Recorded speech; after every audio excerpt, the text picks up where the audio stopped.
గ్రామస్తులు మొక్కవోని దీక్షకు సలాం కొట్టాల్సిందే. తమ గ్రామం అభివృద్ధి కోసం ఏకంగా బ్రిడ్జే కట్టేశారు.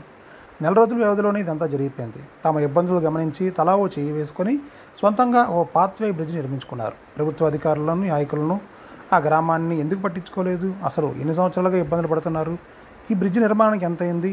ఇలా చూద్దాం.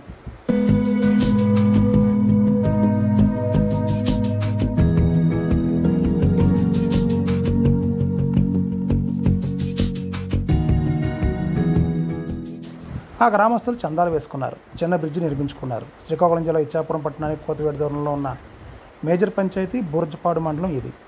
ఉన్నది 3000 మంది జనాభా. ఈ ఊర్లోకి వెళ్ళాలన్నా, ఈ ఊరు వాళ్ళు బయటకు రావాలన్నా ఈ చిన్నపాటి కాలువమేంచే రావాలి. గ్రామం తర్వాత దీనికి ఆనుకుని ఉన్న హ్యామ్లెట్ విలేజ్ కూడా ఉంది. వారికి కూడా ఈ బ్రిడ్జి అవసరమే. వేసవికాలం అయితే కాలంలో నీరు ఉండదు కాబట్టి రాకపోకలు అనేవి దర్జాగా హాయిగా చేసుకోవచ్చు. కానీ వర్షాకాలం వస్తే చాలు, ఎవరికైనా జబ్బు చేసి ఆసుపత్రికి వెళ్ళాలంటే చుట్టూ ఒడిశా రాష్ట్రం నుంచి ఆ గ్రామంకి 20 కిలోమీటర్ల పైగా ప్రయాణించాలి. ఇచ్చాపురం పట్టణం వరకు 9 కిలోమీటర్ల దూరంలో ఉంది. పిల్లలు స్కూల్కి వెళ్ళాలన్నా ఈ కాలువ దాటి వెళ్ళాలి. తమ పొలాలకు వెళ్ళాలంటేనే చాలా ఇబ్బంది పడుతున్నారు ఈ గ్రామస్తులు. అందుకే ఇక్కడ వీళ్ళందరూ కూడా పంటలు పండించుకుని వాటిని బయటకు పట్టుకెళ్ళడానికి సులభంగా మార్గాలు ఎంచుకున్నారు. ఇచ్చాపురం పట్టణాన్ని తీసుకుని వెళ్తే దగ్గరలోని ఒడిశా రాష్ట్రం బరంపురం పట్టణంలో అమ్ముతారు. ఇలా ఇక్కడ రైతులు పండించే పంట అంతా వ్యవసాయం ద్వారానే చేస్తారు.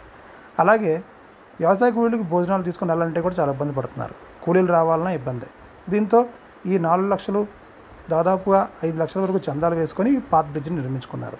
కేవలం నడవడానికి కాకపోతే పనికి వస్తుందని పాత్వే కాకుండా వాహనాలు వెళ్ళేలా చిన్న పాస్వే అధికారులు నిర్మిస్తే రైతులకు ఈ ఇబ్బందులు ఉండవని రైతులు అంటున్నారు. ఏదేమైనా ఈ గ్రామస్తుల ప్రయత్నానికి హ్యాట్స్ ఆఫ్ చెప్పాల్సిందే.